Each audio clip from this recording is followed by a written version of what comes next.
Well, everyone, it's time for us to go and take a look at the Samsung Galaxy Flip 7 and compare it against the Samsung Galaxy S25 and see which particular phone is the better one for you. Now, I have some strong opinions between both these devices because I feel like they're both good in their own ways, but there's also some differences between them as well. And when it comes down to both, I will tell you there might be one that is such a clear winner where the other one is a little bit kind of out by itself. Now, starting off, if you want to go ahead and pick up either one of these particular phones, links will be down in the description below for the cheapest prices I can find on Amazon. You can get them from there and you can help support the channel at the exact same time. Now, starting off with the outside of both these phones. The Samsung Galaxy S25 on the front side is basically going to be able to go through and give you a 6.2-inch dynamic LTPO AMOLED display. Now, the big thing we have to remember about this particular phone is that it is kind of giving you an overall better type of experience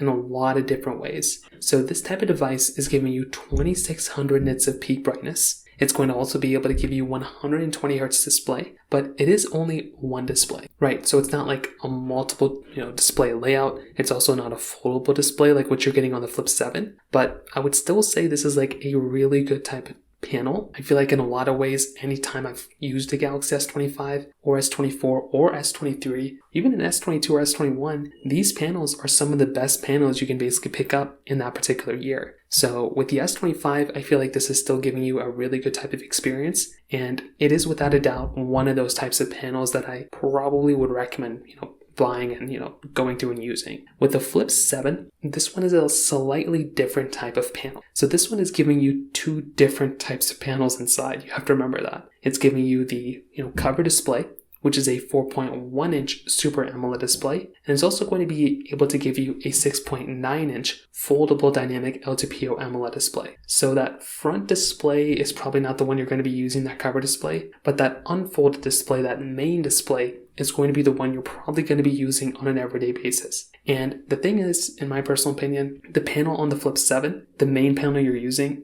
is probably not going to be as good as the Galaxy S25. There's a little crease on the inside of it. It does get the same brightness and the same refresh rate as the Galaxy S25, which is nice. But I would still imagine that if you're going to go through and pick up a device, in my personal opinion, I do feel like my device on the Galaxy S25 is going to be giving me an overall better type of experience than something like the Galaxy Flip 7. So I feel like that right there is going to be another one of those big key things to remember when you're going through and kind of picking up some of these types of devices. They're both giving you USB Type-C ports at the bottom, frosted glass backs on both, wireless charging and reverse wireless charging. You're getting a dual camera setup on the Flip 7, with the S25 is giving you a triple camera setup. Now, the thing I really want to kind of stress here is that between both these devices, the S25 right now, even in the brand new market, it costs less than the Z Flip 7. But also, when you're talking about these devices being out for, a bit of time and all that, the S25 has already been out for a while. That phone is going to be less, expensive now than the Flip 7. So you have to remember that the Flip 7 is a way more expensive phone than the Galaxy S25. And I feel like in a lot of ways, you're going to be getting a device on the Flip 7 that's actually probably not as good as the Galaxy S25. And it feels like you're only paying basically for the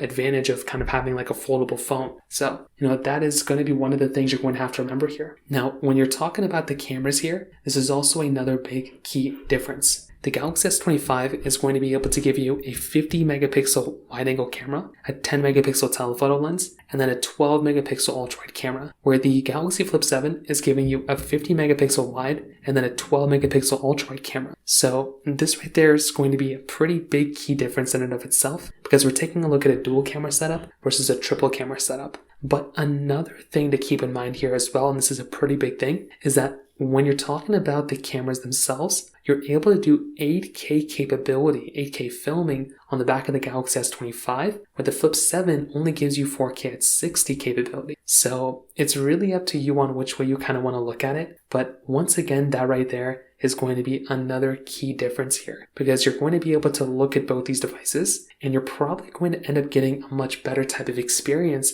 inside of the Galaxy S25 when it comes down to that particular side as well. So it isn't necessarily the biggest deal in the world. It's not going to be like something that's, insane. But if you are taking a look at both these types of devices, the Flip 7 is probably not going to be as good of a camera as the Galaxy S25. So depends on what's important to you. If that's important to you, you might want to switch over to the S25. When it comes down to software longevity, this is also another kind of key difference here. They're basically both going to be supported with software for quite some time. So it's not like the Flip 7 and the Galaxy S25 are going to be giving you like way different types of experiences there. As far as I can tell, they're both going to be supported with software for pretty much the same exact type of, time. So I feel like that right there, again, isn't going to be that big of a difference. They're both going to be supported, and both these types of devices, because they're so good and so fast and everything, that is going to be another one of those really types of cool things to keep in mind here when it comes down to both these devices as well. On top of that, when it comes down to the battery sizes, the Flip 7 is giving you a 4300 mAh battery. The Galaxy S25 is giving you a 4000 mAh battery. So once again, it just kind of depends on which way you kind of want to go about it. But, if it's up to me, I feel like both these phones are going to be giving you a good experience. It's not really going to be that big of a difference. Maybe the Flip 7 would be a little bit faster or a little bit better performing in terms of battery, because it is going to be giving you that cover display, which would mean you're using the main display less time. So that could mean something there. But at the same time, I don't really think it's like the biggest deal in the world either from that particular perspective. And when it comes down to the performance, the Galaxy Flip 7 is going to be giving you the Exynos 2500 chipset with 12 gigabytes of RAM, where the Galaxy S25 is giving you that Qualcomm Snapdragon 8 Elite chipset with 12 gigs of RAM. Now, the thing I can definitely tell you, when it comes down to the performance, from both these types of devices, you are definitely going to be getting, as far as I can tell, a better performing device on the Galaxy S25. The S25 is a really good performing device here, and I feel like that in and of itself is going to be a really big advantage for these types of devices. And that's something that I love seeing. Being able to go through and get these types of devices with this type of capability, I think is a really nice advantage. And the Galaxy S25